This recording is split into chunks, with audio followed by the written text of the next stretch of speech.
Good morning and welcome everyone. Welcome to AGDN's March monthly meeting. I'm really excited to see everyone here. Thank you for joining. We have two really awesome presenters today. Glen Goodman from ASU International Development is going to talk to us about what ASU International Development is and what they've been up to, and then potential areas of collaboration with AGDN. Very exciting. And then we're going to hand it off to our very own Laura Libman, who's going to facilitate a discussion around SDG 5 and gender equity. So a really cool session today. Thank you all for sharing a little bit of your morning with us. And with that, I'm going to hand it off to you, Glenn. Great, thanks, Anna. I yesterday had blocked out an hour to actually put together a formal presentation, and that hour got sucked into something else. So I'm just going to talk. Sorry if anybody's expecting some sort of very on-brand ASU. We tend to be very on brand at the university, but it's just gonna be me talking. So great to be here. So glad to be plugged into AGDN. My old friend Cherilyn Leet, Cherilyn Gain, hid this secret of AGDN from me for 2 years. And I don't think I'll ever forgive her that she didn't tell me about it. But you know, my name is Glen Goodman. I'm a Phoenix native, left for 20 years and came back to take a job at ASU. I have two roles. I'm a professor of Brazilian studies, so I'm a historian of Brazil. And then my main gig is I run Latin America, rule of law, a couple other different things on the ASU International Development team. So that's why I'm here today. I'm so glad that I got to hook up with Anna and get to learn more about AGDN. So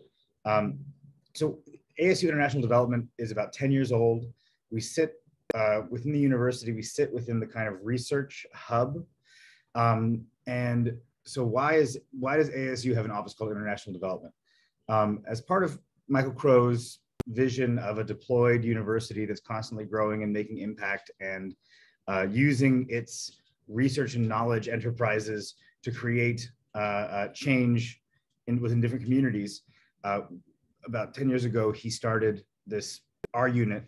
And so part of it, it's money in, but we're really focused and judged by more the kinds of ways that we help ASU articulate itself globally in terms of sponsored projects in the development space. We are a business development unit, so we monitor the pipeline of opportunities, primarily USAID and Department of State, but we've done some work with larger funders like MasterCard, made one proposal to the World Bank that wasn't successful, but we really look at all sorts of opportunities in the ID funding space. We watch that pipeline. We manage relationships externally. So we're on calls with Chemonics, RTI, and all of these large implementers. And then we link them up to faculty to try and find out ways of partnering, building teams and consortia to go after these opportunities. We've done in the last 10 years about 110 million of US federal government implementation. Some is prime, some is sub, but we increasingly are looking at ways that ASU can not just be a prime because of the money in bit, but we're also working a lot to change how the US government thinks about universities as implementers.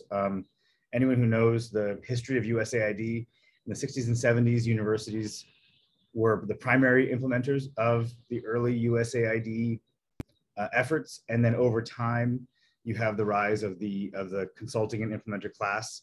And now universities get outside of ag and health, where there are, like Johns Hopkins is a big player in health, the land grant universities, Davis and University of Illinois, Michigan State,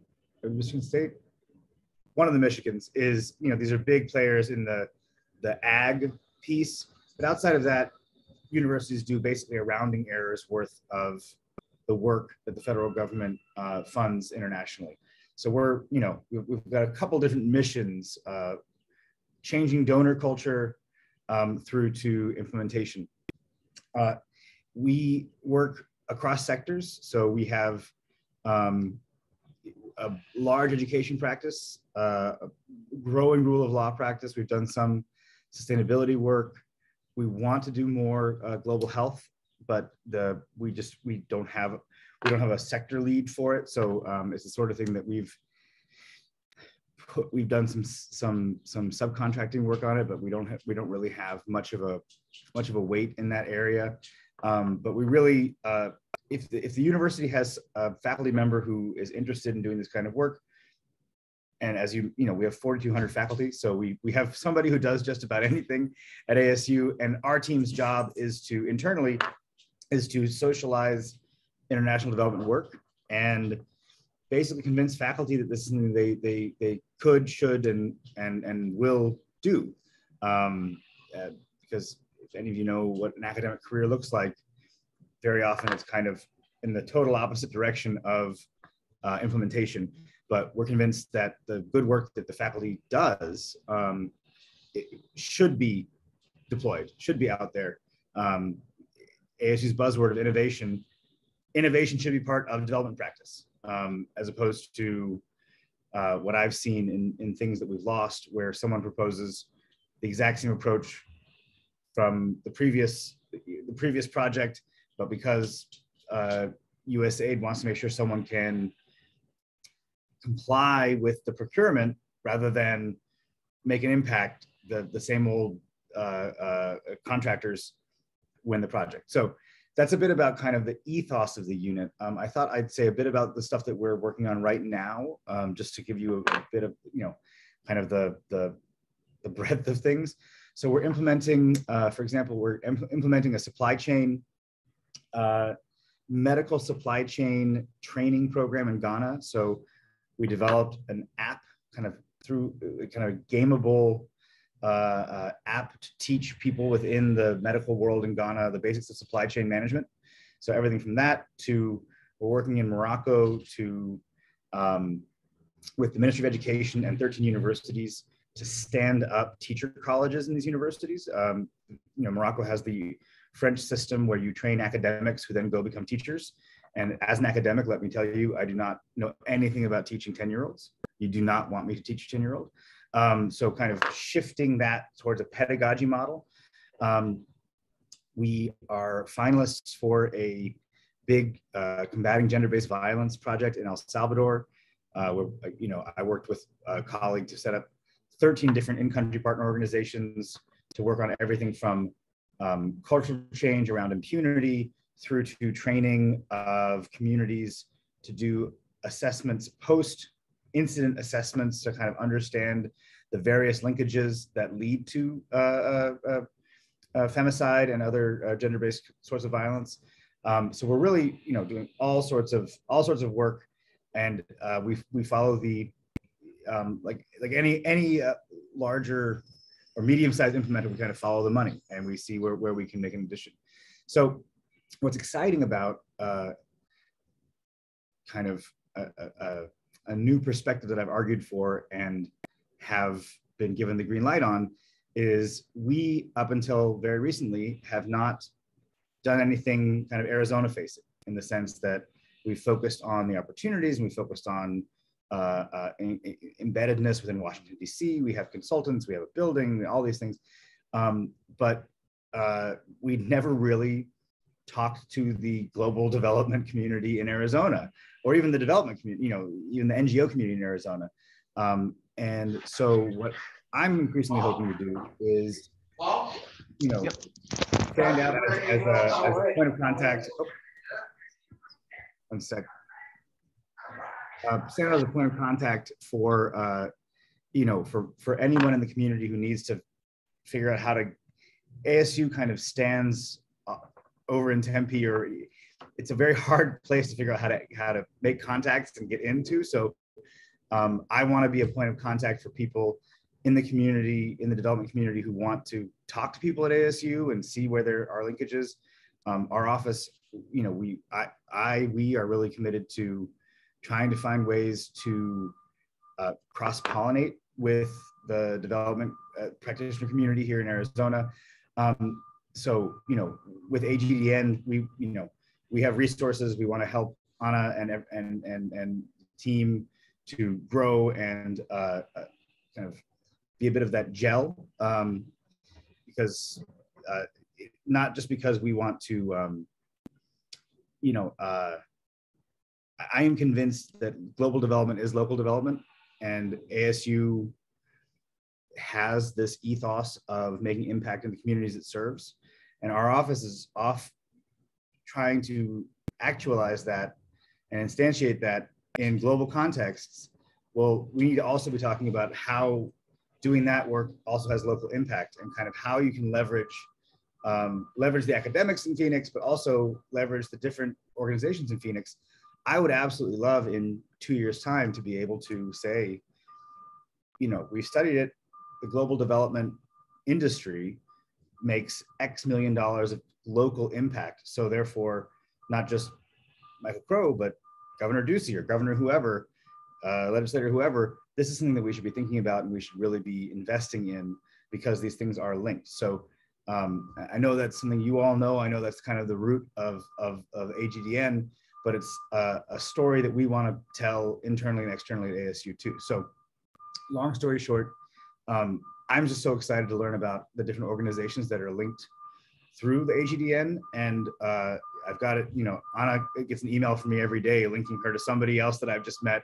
You know, it a lot of times it's just that kind of networking and web aspect of things that is so important.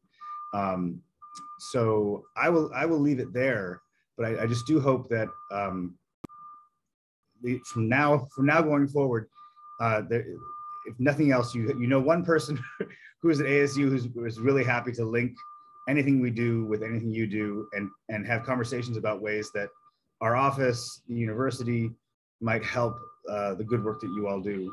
And really looking forward to hearing a bit more about the different organizations in AGDN. Thanks.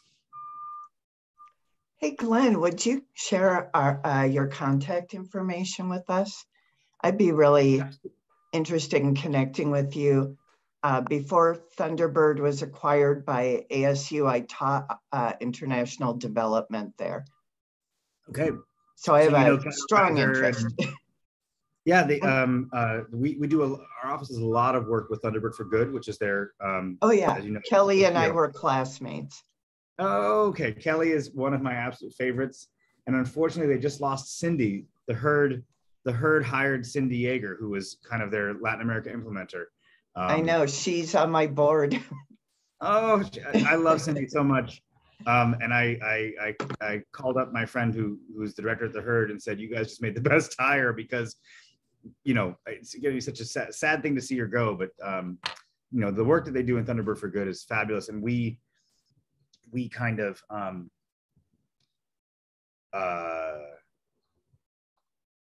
I have put them on so many proposals because they are such a great group of people to work with, and what they're doing is so stand out. Even if there isn't necessarily an economic development piece, I'll mention Thunderbird for Good as something we can bring, because they just do the best work. Great. Well, thank you so much, Glenn, for that introduction. I wanted to open it real quick to see if there were any other questions, comments, or potential like bubbling ideas already after hearing Glenn speak. Just in the couple, go ahead. Oh, I was just going to say, I hope Glenn will come to as many meetings as he's able to, because before you hopped on, Glenn, everyone said that you just know everybody, and there are constantly topics, or, you know, we support each other. And when we're running into issues, this is the group we come to ask for help or ask for context. So you would be very, very welcome here. I will be here. No, that is my intention, and my hope is, and I have a call right after this with my boss. My hope is to get some things rewritten in my title and contract so that community linkages are actually something that can be part of my job, rather than something I do because that's just who as Cheryl can tell you, that's just who I am. Awesome. That's awesome. Well, just in the couple months since knowing you, Glenn, you have already brought a wealth of resources and networks to us. So we really, really appreciate it. And I am personally very excited to see this new phase of AGDN kick in and kind of help us formalize and get stronger. So thank you so much. You're most welcome, and it's as a 5th generation Arizonan, it's really exciting to me to be back at ASU and to see how, you know, ASU can seem a little tentaculous. You know, everything's now ASU. We have 15 campuses and all the buses and everything. You know, it's a bit much. But I also think that it's a privilege to be at ASU because it just go downtown, go to Tempe. You know, it's an engine for so much of the positive change I've seen in Phoenix in my lifetime.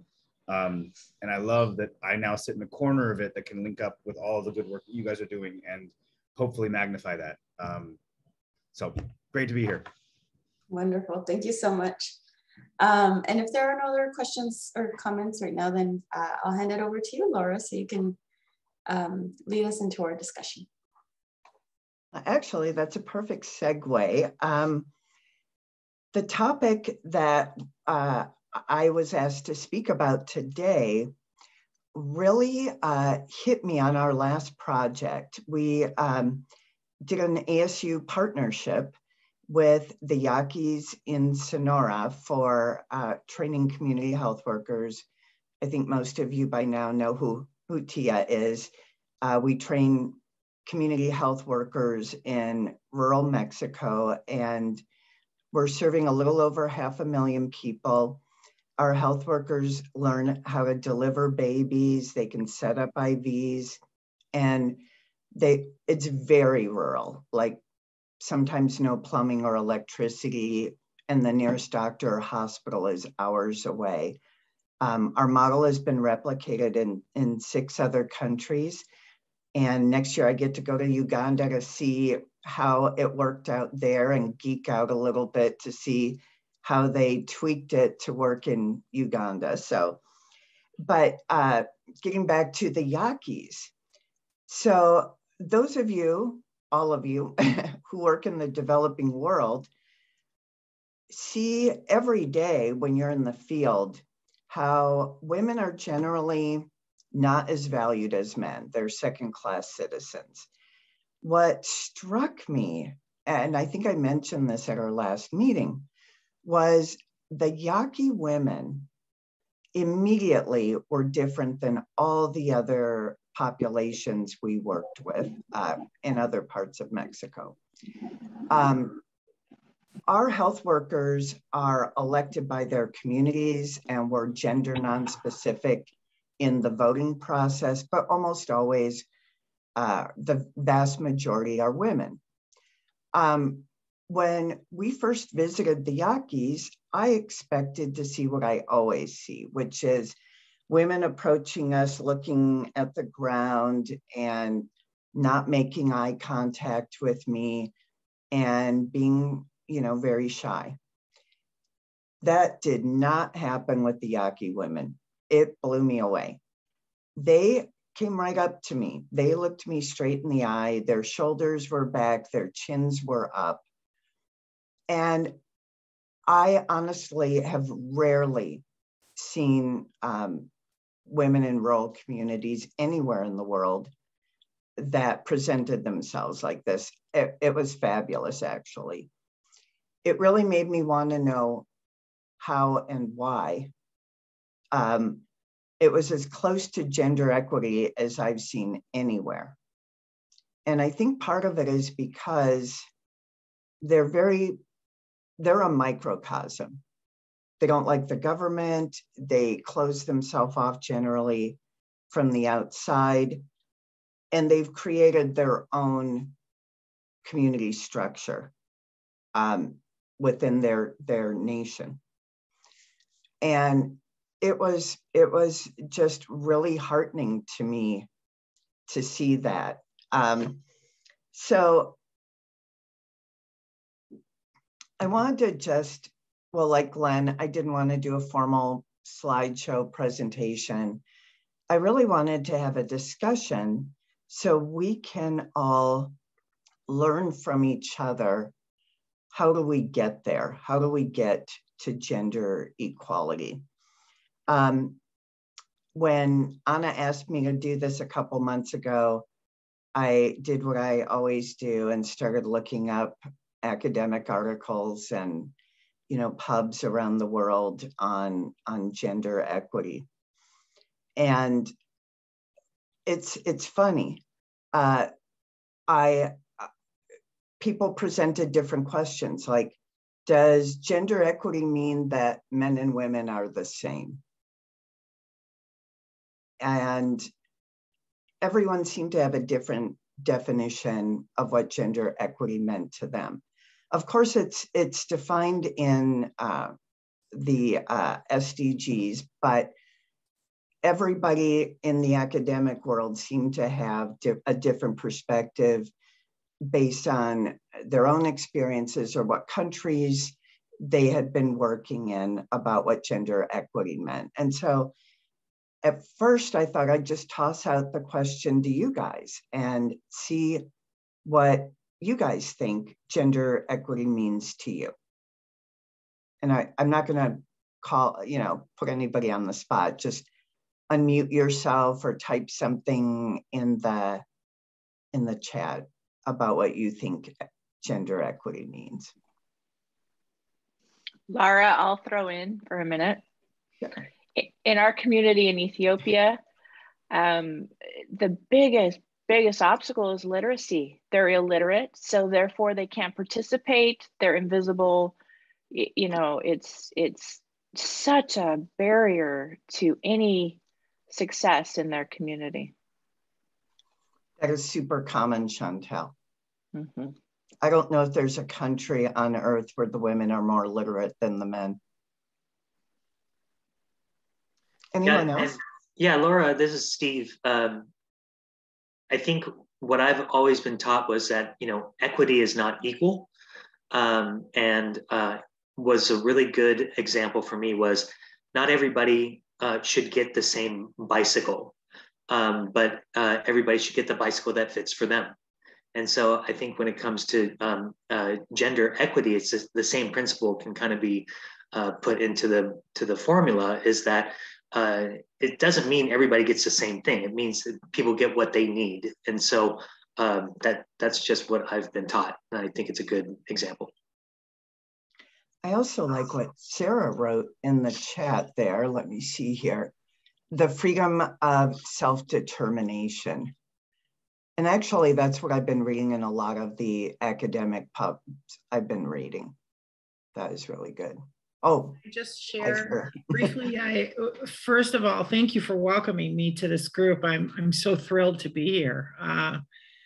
And you know, when you first posed that question, Laura, I have to tell you, I immediately relived an experience that I had in childhood. And I remember being in about, I don't know, I think I was probably a fourth grader when I first became aware that my options were limited. And I remember being so incensed about that. I won't tell you which year in the 60s that was. But let's just say my mother was, there was a great demonstration in the 60s, the Woman's Day Off. Most of you are too young to have known about that, but my mother took me to that demonstration, national demonstration, where women took the day off of working in their homes or working outside their homes and said, this is, you know, live without our contribution for a day and then re-examine our value, was essentially the crux of the demonstration. My mother took me to that when I was 6 years old. And so I was kind of raised to expect equal treatment. I was in a home where the women were educated and had power. And so I remember that when you gave that, you know, request for us to say what it means to me, that's exactly what it became to me as a young child, that I should be able to determine for myself what I can do and what I want to do and where I do it and how I do it and with whom I do it. And that to me is equity, because I believe that's what men have. I had a really similar experience, and I grew up in a small town in the Midwest. I also grew up in Guadalajara. And I remember in second grade being asked to do a little paragraph and draw a picture of what you wanted to be when you grow up. And the teacher came to my desk and asked me to read what I wrote. And she asked me what I wanted to be. And she said, so Laura, you're a smart girl. I bet you're going to college. So are you going to be a teacher or a nurse? And I read my little paragraph about how I wanted to be a civil rights attorney. And she patted me on the head and said, oh, isn't that cute? Well, you better give a little more thought to teacher or nurse. And I was so upset. I was so upset at thinking that those were my only two career paths. I didn't accept it. Those of you who know me won't be surprised by that, but yeah, and younger people I know, because I'm in my 50s, are shocked that recently those things were told to little girls. And in Mexico, of course, it was even more so. So I really like those definitions, and those are really what I found in the readings. Here are a few little tidbits. I bet you know many of these, but maybe not all of them. In most of the world today, women are less well-nourished than men. They are less healthy than men. They are more vulnerable to physical violence and sexual abuse. They're less likely to be literate or to have a professional education. If they attempt to enter the workplace, they face even greater obstacles, including family intimidation. They don't want them to be in the workplace. Sexual discrimination in hiring, sexual harassment in the workplace, and most of them, women around the world, have no legal recourse for this. In many countries, women are not equal under the law. Many don't have the same property rights as men. They don't have the right to make a contract. They don't have the rights of association or mobility. There are plenty of countries where women can't leave their home without a male escort.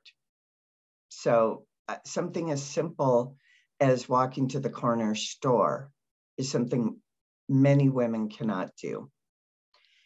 And they don't have religious liberty in many cases either.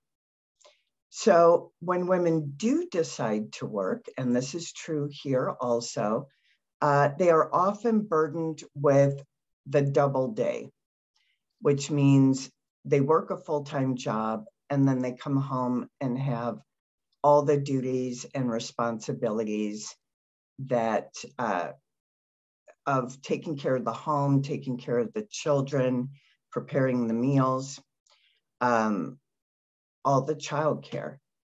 And I know when I was younger and was working in aerospace, that was true for me too. And it's still true for most women around the world, and even quite true here in the US. Girls don't have the same opportunities for play. Imagine that. Or cultivating their imagination, or the same access to things that help them grow their cognitive abilities. They often aren't allowed to read the same books as boys if they are literate. All of these things take a toll on women around the world. Around the world, there are women, many women, who are married without choice. They're forced into marriage, often in childhood, and there's no recourse when the marriage is bad.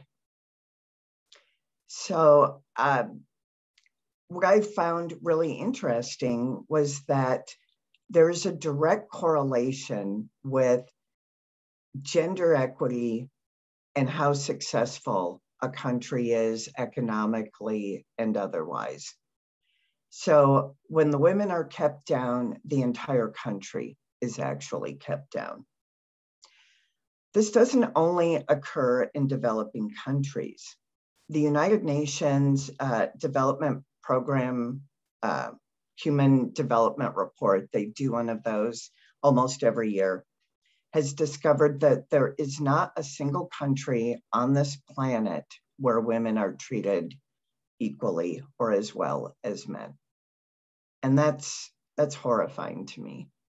It's the reality, but it's horrifying. So I spent over 20 years myself in aerospace, which is a very male-dominated industry. On a daily basis, I had to prove that I deserved the job that I had, that I was worthy, that I was competent. And almost on a daily basis, I experienced sexual harassment. And this was primarily in the 90s. It's unbelievable. I would lead a team of anywhere from 100 to 300 engineers. We rarely had more than 3 or 4 women per 100 engineers. They experienced the same thing I did. It didn't matter their age. It didn't matter their marital status. They all experienced the same things that I did. So knowing how all of us are really focused on eradicating poverty, each of our orgs do that in our own way through our missions.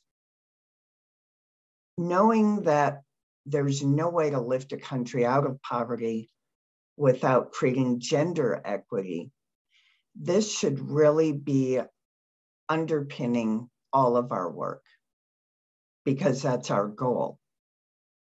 Maybe gender equity isn't stated in your mission or anywhere on your website, but if we want to eradicate poverty, this needs to be something that is a thread that weaves through all of the work that we do.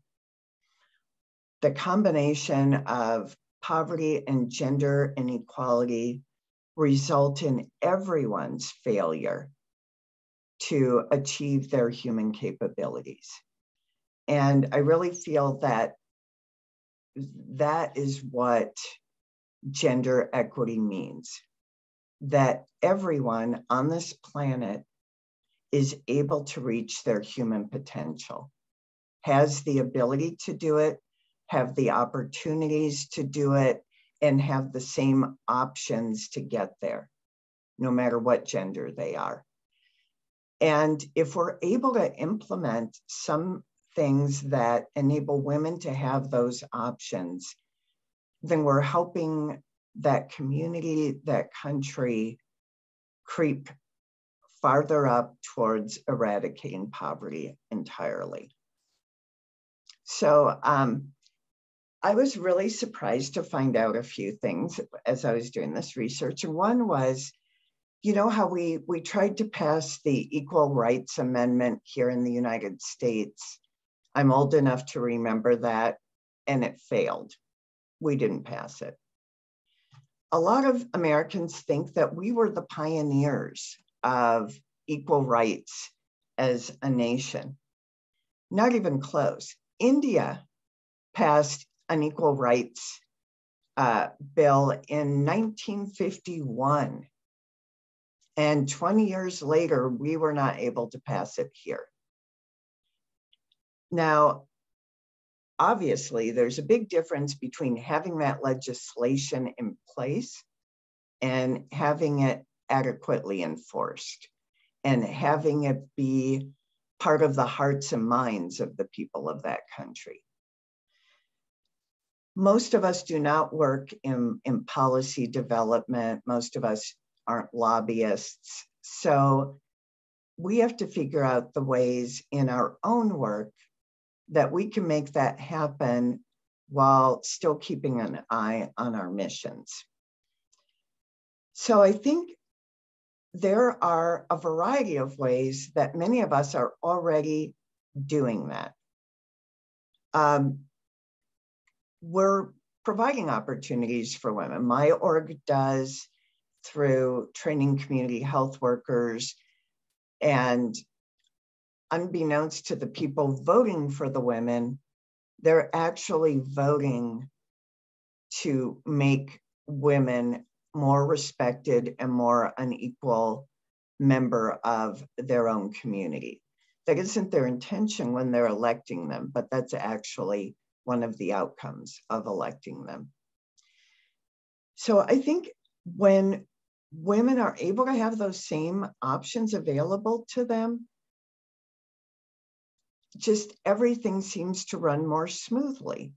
And I think the beauty of viewing gender equity in the way that, for example, Sarah described, is that it can be universally encompassing, because we all know it's not just as simple as passing that law. We have all kinds of things that affect how women are viewed in each country. And that's where it gets messy and sticky, like religion. Religion's a big one. How does the local religion look at women's roles? There are also cultural norms. So it's all great in theory, but how do you get there in practice? And I think saying that women, saying that the goal is to have women have the same capabilities, the availability of options for women to have the same opportunities in life to achieve their potential. And not just women, men too. Because there's certainly racial prejudice in countries that will prevent men from reaching their human capabilities also, or religious prejudice or class prejudice.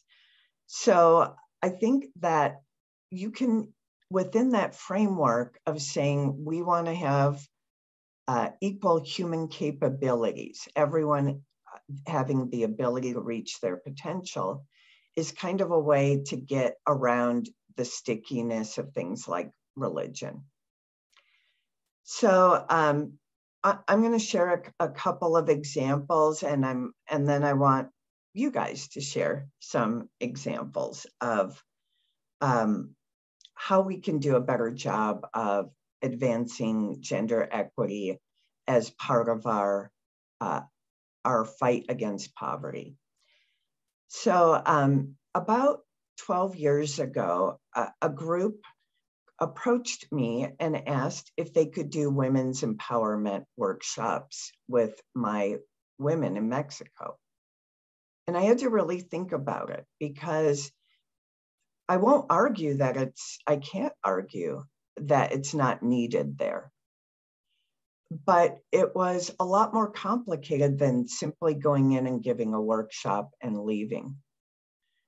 So, for example, most of the places we work, there is no law enforcement. So when you go in and do a women's empowerment workshop and the women start standing up to their husbands, what happens? Often it's domestic violence that happens. And then there's no one there to protect the women. So that was a really sticky decision for me to make. And I decided that from now on, whether or not we would work with certain partners would have to do with whether the people made the request, whether they initiated it. Because it's too easy for us as Americans to say, oh, we know what's best, we have the answers, and we know a better way. but we don't necessarily. We don't know what it's like to grow up in that village and be a woman or a man in that village. And we can't say that we always know what's best.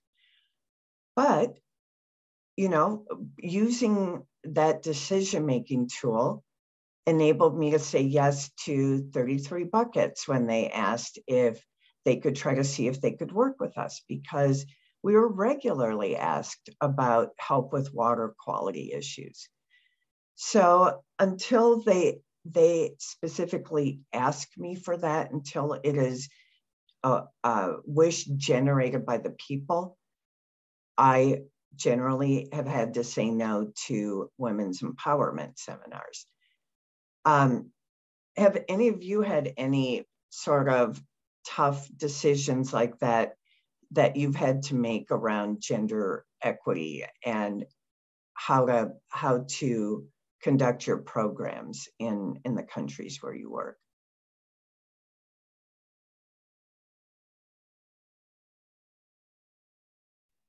I can tell you're all thinking.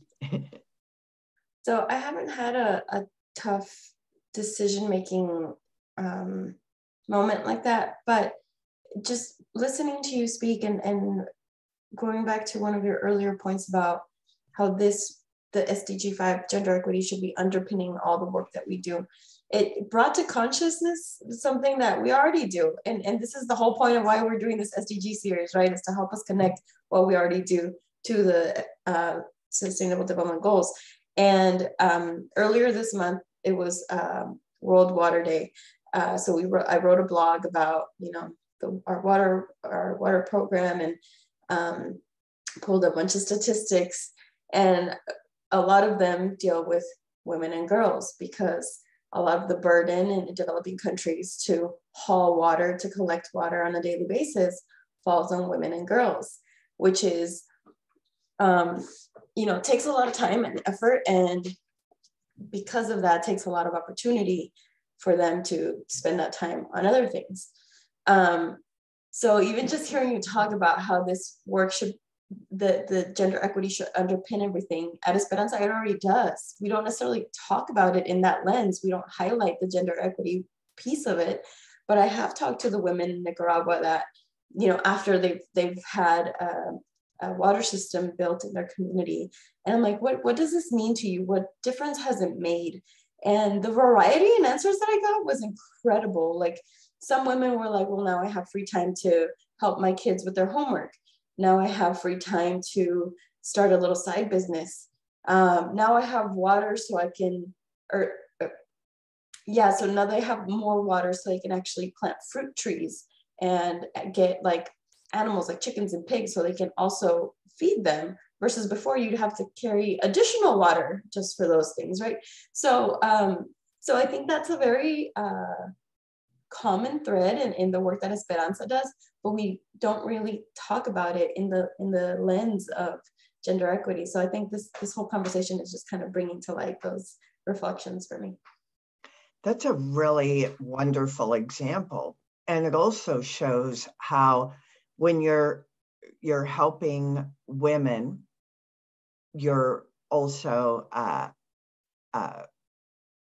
inching towards eradicating poverty, because as you mentioned, they can help their children with homework, which helps the next generation. They can have a side business, which creates economic development opportunities for the family. So that's a perfect example of the direct correlation between gender equity and poverty alleviation. I think that's a really good example. Can anyone else think of any of their struggles around gender equity in the kind of work that they do?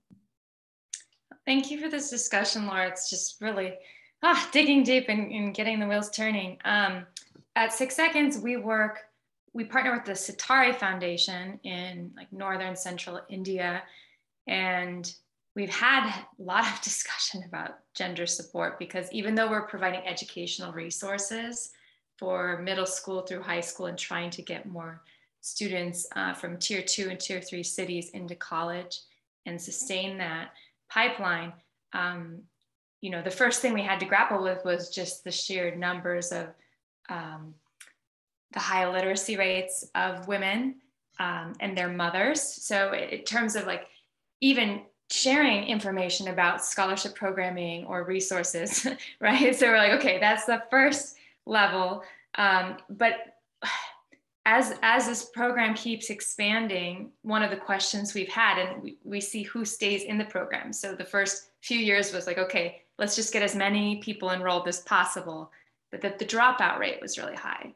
So as any organization, nonprofit has to look at the cycling out and what's going on and why is it that the girls weren't continuing? What are the social pressures? What are the, you know, so after about 5 years of analysis, I think we were able to find some workarounds and put in like a den mother program, essentially in those local regions and areas who got to know the families, who got to know exactly where they live. And that was very helpful during COVID, you know, when all the resources cut out. We were able to actually maintain the relationships with a lot of the girls there and the boys, students as well. And that was hopeful. But what was interesting and kind of hard to grapple with is we found statistically that in these families, mostly farming communities, it's the youngest girl of many girls in these families in which both parents seem to be highly invested in getting their daughter to college. And when we were investigating the qualitative and quantitative analysis about that, the patterns were those girls were so motivated by having watched their older sisters get married off at 13, you know, drop out of school in 8th grade, et cetera. And both the mom and dad there are saying, not my youngest, and all the families pouring into this. So now we're kind of modeling that program based on that. That helps us learn how to scope. And the idea of the foundation is that one girl who does go to college might bring the whole family unit out of poverty. And it's possible. So anyways, we'll see, stay tuned, but it's hard to grapple with because we want to help all the daughters, not just the youngest. But when you're a nonprofit, you have these limited resources and you have to listen and look at what your data is saying about how you work. Mm-hmm. That is another really good example. When I used to teach ID, we would do a unit on education, you know, all the different areas of international development. And the students were really surprised at some of the data about, you know, a lot of families hit sort of a plateau where they can't afford to educate all of their children or continue with them. And usually it's the boy that gets, the oldest boy that gets, you know, the extra year of school. But what the data said was that if they picked the daughter to get that education, that meant that her children would get at least 3 extra years of education than the girl who hadn't had the extra year of education, the mom. And economically, their family did much better. So the effect of spending the money on a girl rather than a boy made so much more difference to the extended family over time. And I was really surprised at how much of a difference it made. The problem is trying to explain that to the families. So programs that help girls get more education or higher literacy have a huge impact on that girl's family when she grows up, her children, but also on the extended family. And as you guys know, all of us working in rural areas internationally, the extended family is really a unit in and of itself. Here we think of households. In the developing world, it's extended family, it's cousins and sisters-in-law and all of that. They tend to help each other. They're the safety net. They're like a mini tribe that sort of helps, they all help each other and pool their resources. And yes, education and literacy are enormous in poverty alleviation, especially when you talk about women and girls. That's a great example. I just shared a video link. Yeah, we created a video a little while back of a brother and sister getting up in the morning, and the little boy is putting his shoes on, and when the path splits, he takes the path to go to school. She takes the path to go to the water source and get water. And then the result of a clean water well put in their village. And then they both get up, both put their school shoes on, and both head off to school. It's powerful. First time I saw it, I was in tears, just recognizing what clean water can mean to the educational opportunities for girls. So hope you'll enjoy it as well. Well, thank you for sharing that, Mark. Yeah, that is definitely true. When we took 33 buckets to an area in Mexico with really poor water quality, it was quite shocking. It was in San Pedro Itzican, and it has the second highest renal failure rate in the world because of the water. A place in Taiwan has the awful first, but they were sick a lot, so they missed a lot of school. They ended up developing neurological issues as well. We actually saw regression. So you'd ask the children to draw a picture in first grade of a person, their mom or whoever. And then when we did the same test with the third graders, the picture was actually worse. It would be missing arms or fingers, and then by fifth grade, it was a pretty awful stick person. Water quality is enormous. Malnutrition is another one that's enormous in child development. And these poor kids were also bathing in that awful water. And it was the result of industrial runoff in Guadalajara on the Santiago River. Let me see. Anyway, that water quality, that's another one that is really enormous. Give me 2 seconds. Somebody is trying to sign in on my account and I have to tell them to use a different one.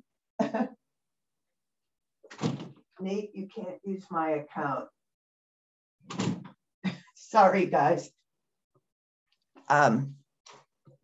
Yeah, all of those are, I mean, there's so many different aspects to international development, all the different areas: water quality, education, agriculture, economic development. All of those things that we work on are all super important, related to poverty alleviation. And then when you look at it through that gender lens, you really realize even more so how important they are.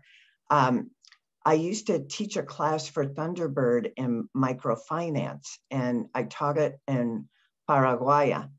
And it was really fascinating because they had, it was a lending circle very similar to what Grameen Foundation started out with. And they had one for men and they had one for women. And what was fascinating to me was that the lending groups of the men were had a 50% failure rate.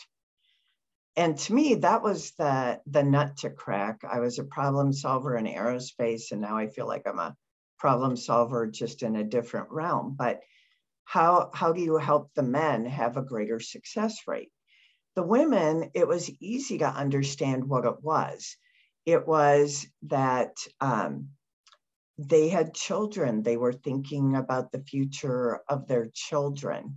And so when things got rough, they would go to the women in their group and explain the situation, and they'd work together on a resolution. Whereas the men were so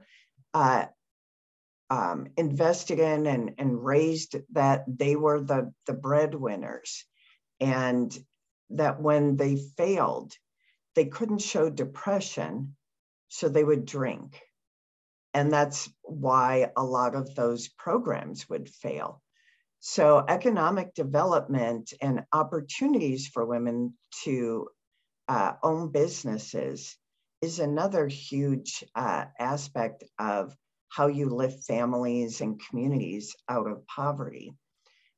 And I still am trying to figure out how do you crack that nut with the men, because you need to raise the tide for everybody, obviously.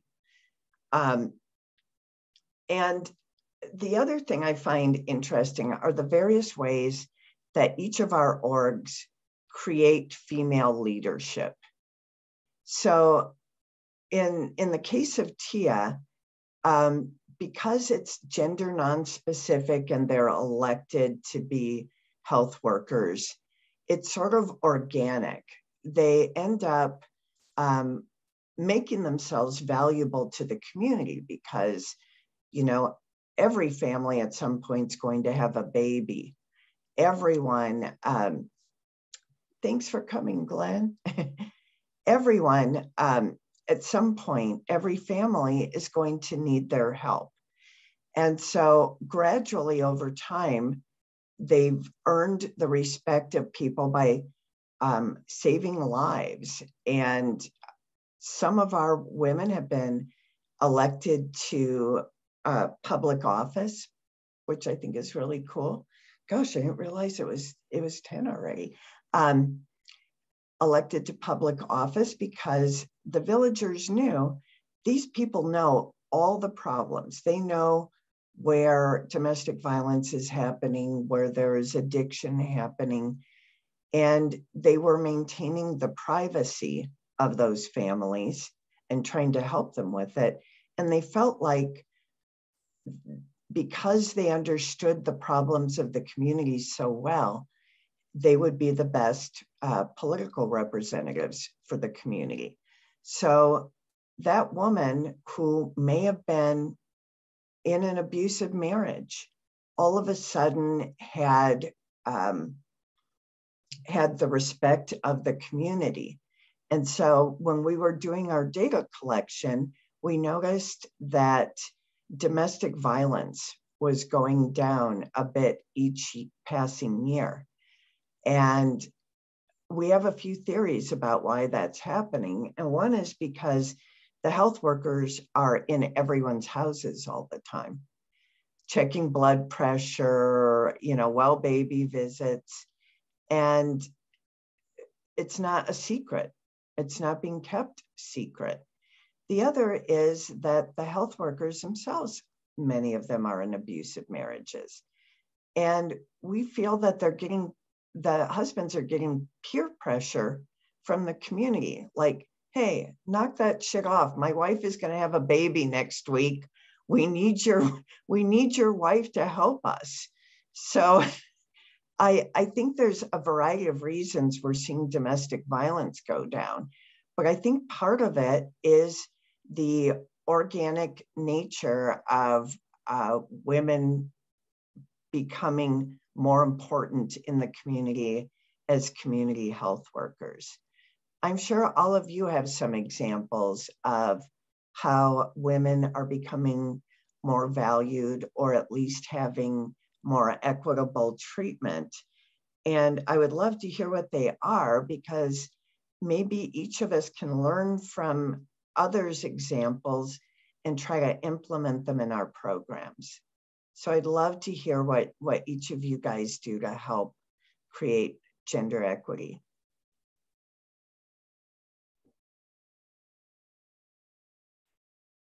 Hi, Laura. This is Sarah from Food for the Hungry. This is not Food for the Hungry specific, but you reminded me of something I had read a while back in a book called Poor Economics. But they talked about how they were doing research in India, and they had women meet that were farmers, and to see how much better the farms would become after meeting. And they found that if women were allowed to meet once a month, their farms, I forget the exact statistic, but the increase in their farms increased significantly just by being able to transfer knowledge and meet. And also that knowledge went into selling food as well. And so it helped increase the livelihood of each of their families. So I just remembered that fact when you were talking about eating. That was a great book. Oh my gosh. I read it when it came out. Didn't it win a Nobel Prize? Was that the book? Yeah, it was Esther Duflo and Abuchi. Yes. Yeah, there it is. And they won the Nobel Peace Prize, yeah. I read it as an audio book while hiking, and then you could go online and like look at some of the charts and the data and things. That was a fabulous book. Yeah, and there's another example of a different area of international development that's very important, but also an example of how gender equity is key to poverty alleviation and the success in that realm of international development. I think that book had so many good examples of that, actually. And if I may, I'm so glad you brought this book up, because I think, Sarah, this has been the crux of how I angle like a lot of our initiatives, honestly. But the key takeaways of all these randomized controlled trials, right, from education to healthcare to financial, right, they whittle it down to like 5 key areas, and 3 out of the 5 are totally social emotional. It's about dealing with misinformation. It's about gaining trust of people and all this stuff. So I guess one thing I'm just going to put out there, because Laura, you know, I was thinking about is like, how do you draw the line about what services you do or don't bring into a culture? And as someone who works in emotional intelligence, which 0% of any country thinks this is like a key for any solution. There's not even developing worlds are like, what is emotional intelligence? Why does it matter? And is that like a top-down idea? And is, you know, at the end of the day, right, who we are inside and how we process and make emotions like is the same. Cultural display rules are different, but the inner workings of our biology are the same, regardless of whether we're in New York City or the Amazon rainforest or whatever. So I think for our organization, you know, when you do go to a new area, whether it's a boardroom that doesn't understand the benefit of emotional intelligence or even a rural area, you know, I think sometimes there are things that you don't know to ask for help if you don't even know the help exists. If your brain doesn't imagine that there could be a solution or another life, if you've never seen a comparison, you won't even know to advocate it for yourself. So I just want to put that out there too, because that's what we're mostly dealing with, is like a counter information about awareness and we're not trying to force or impose anything on these other cultures, but saying, what about this is already relevant to the way your culture sees this information? And a lot of it is the same. But then there's this piece that's like, oh, I didn't realize I had any choice in my experience. And for men and women alike, that aspect, I don't know that I'm glad that was brought up, because that was something I was thinking of. It's like, wow, if people don't even know that there's another how, they will never be able to advocate it for it. And that kind of points to how we started the discussion about being able to reach your human capabilities, being able to have access to all the options that are available to you, and have you be able to determine your life and your future. And I think that's important for everyone. I think I can't think of a country where that exists for all the people that live in that country, male or female. But I think that should be really the ultimate goal for all of us. And when we're trying to think about what gender equity means in our applications, in our programs and models that we use, it should be something that is part of the formation of that model. When we're creating new programs, it should be something that we're thinking about as part of structuring what that new program is going to look like, making sure that it's giving all people, especially the marginalized, access to the same opportunities and the same abilities to reach their capabilities, each of our own capabilities. And I think it also works in the realm of, for example, people with developmental disabilities. We can think of it that way. I have a niece with Down syndrome. I have a nephew with cerebral palsy who is physically but not developmentally disabled. You can do that, examine that in a microcosm and think, what does that mean for my niece Jimena? What does that mean for my nephew Carlos? What are their human capabilities? Do they have the same options available to them living in Guadalajara that I have available to me here living in Phoenix? Of course, the answer is no, but how do we get them closer to that? And how do we get the people that we serve closer to that? Whichever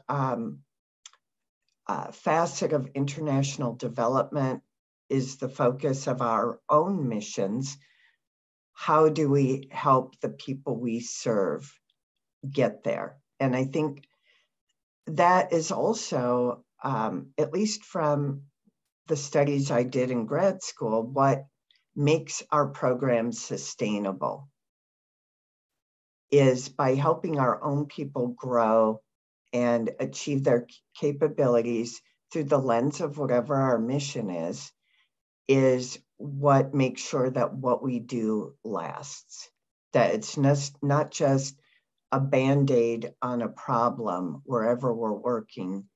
It is what the next generation is going to have and grow in that aspect. Anybody else have any cool stories to share? I'm loving all of them. I have a thought. I really appreciate, Cherilyn, what you shared about emotional intelligence. And I was thinking as you were speaking that, you know, it's something that we have to use also, not only bring, but we have to use it to be effective.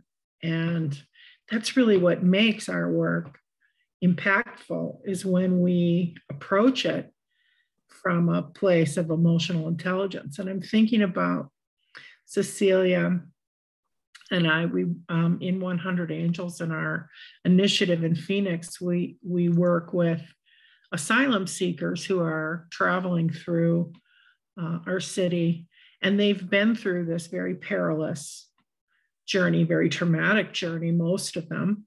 And one of the things that we're working on is providing them with little embroidery kits. Now, I know that seems like something so small, but I find that so much about meaningful help has to do with understanding where people are and meeting them where they are, and then helping them use the resources that they have at their disposal in ways that promote their health and well-being and their growth. So when we think about, you know, Cherilyn, what you talked about, internally, we're all the same, even if it has a different expression externally. Well, processing trauma is something that is really important for people. Obviously, not only women, but this discussion, you know, we're discussing, you know, how we we help women particularly. And so helping women to process the trauma while when they come to us, we have a moment that we can touch them, and how can we make the most of that moment? And so that's something that we've talked a lot about, and many women all over the world engage in sewing. And I know it seems so simple, and how can you empower a woman through sewing? You know, sewing is something so traditional, and it's like this place where women have owned the work for a long time, but anyone who sews in their life knows that this is something that it's a powerful force, a creation of art. And so it is a vehicle through which women can experience profound healing for the things that they go through emotionally. So this project that we're working on, helping them express the migrant journey through an art and a craft that they're already very familiar with, is you know, something that I'm thinking about a lot. And this conversation is helping me to take this very small gift of a touch and put it in a context that people that support our work can then understand the importance of the impact. So we are the conduit, right? So that's my thought. We actually, I think you're right about how important that is. We had one of our health workers wanted to do like nutrition discussions in the community, and nobody came. So what she ended up doing was organizing an embroidery circle.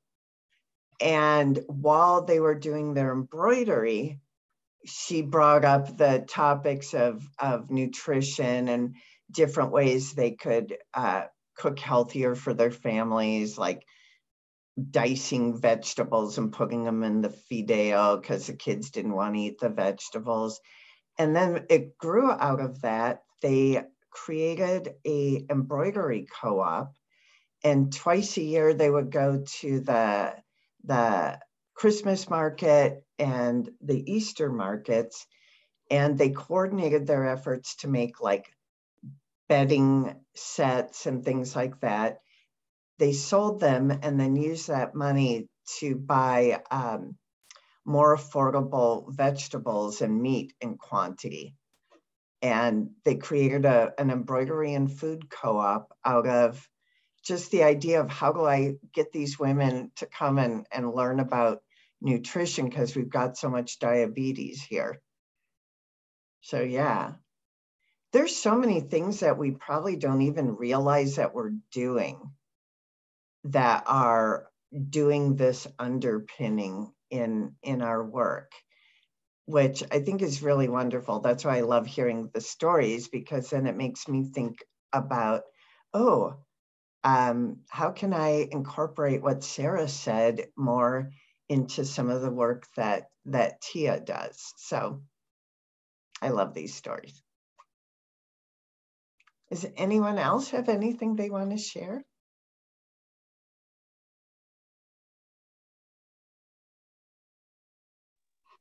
I think just in general, I agree with what you're saying. It's, I've been in the place like kind of when you're having to deliver and execute programs, it gets easy to just focus on like, all right, we got to go and execute on all this work, and there's so much busyness.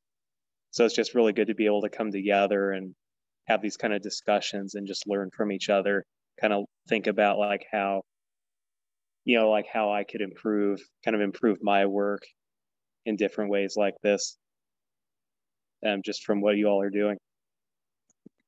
Cool. Yeah, I know, for example, 33 Buckets, a lot of the people in Peru that are doing some of the implementation of the water systems, they're probably mostly men, if not all.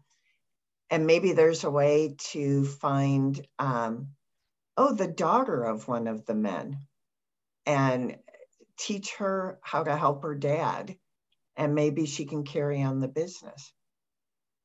Yeah, that's really good. That's really interesting you say that. I remember in one of the communities we went to, this was in 2019, like the last time I was there in the field. One of the communities, it was like a group of local kids who were really kind of always like greeting us and kind of help, like going around with us like to their water system.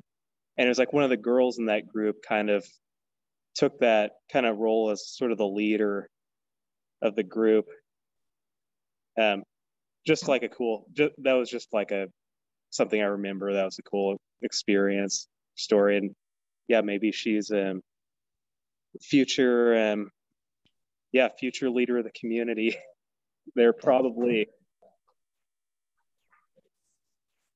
Yeah, that's what blew me away about the Yaquis, because they do have leaders, you know, sort of like spiritual and community leaders. There's 7 Yaqui leaders. But what also amazed me was that there were about an equal number of women, and they weren't treated as less than the Yaqui male leaders. They were sort of leaders in different realms, but complementary realms. And I think that's one of the reasons why the women did seem so different than the other places that we worked, because they did have a respected role in their communities. The other reason is an unfortunate reason, which is that there's a lot of addiction in the Yaqui communities there. And the majority of the addicts by far are men. So the women, sort of out of necessity, have had to play a more leadership role than maybe would traditionally. And their isolation. They don't have anyone coming in and telling them, you know, the men are supposed to be the leaders, or let's talk to the men to see who's going to be the regidor for this area. They're so just isolated themselves that they were able to structure their nation essentially the way they wanted to, the way that made sense to them. And the Yaquis have always had where it wasn't just the men were the spiritual leaders, women were too. There's almost an equal number of curanderos and curanderas, hechiceras, hechiceros. So they're, maybe it's that they culturally, pre-colonially, had a fairly equitable system for both genders. I'm not sure. But I would love to figure out how they managed it and see if there are ways that other communities that are not Yaqui could try to replicate the same thing, minus the addiction. Well, you guys are really great. This is really fun. It was a lot of fun. And that was pretty much all I had to share today. So I guess I can turn it back over to Anna, because I'm sure she's got announcements, unless I missed somebody who had something they wanted to share or missed anything in the chat. Let's see. Oh, art. Yeah, crafts and art. There were a lot of you guys were really engaged today. I loved it. It was a great discussion. I think great topic. And, you know, I hope that we can all leave this conversation today with just some, you know, processing and thinking about and reflecting about, you know, how does this topic of gender equity underpin the work that we do? And maybe we're in the position where we can shine more light on it, even though it's not, you know, it may not be baked into our mission per se, you know, verbatim, but it is part of the work that we do. So I think it was a great opportunity to bring that to light and to help us realize that it is really part of the everyday of our organization's work. So thank you so much, Laura. This was really, really fun. I'm excited to be able to share it on YouTube, and for everyone that wasn't able to make it today, they can watch it. And I think there's a lot more here at play than we lead on to. I think the powers that be just kind of made it happen so that this discussion had to happen during Women's History Month. I think there's more than coincidence happening there. So we're gonna share it with everyone and say that it was, you know, in a way to celebrate Women's History Month. So I think it was a great way to close out March with a bang. So thank you everyone for showing up today, for discussing, for engaging, and please let us know if you get any ideas or other reflections come after this meeting, because that's what it's all about, sharing and collaborating. So thank you so much for a wonderful meeting today. Thanks, Anna. Thank you. Thank you everyone for showing up today. Thank you, Laura. That was wonderful to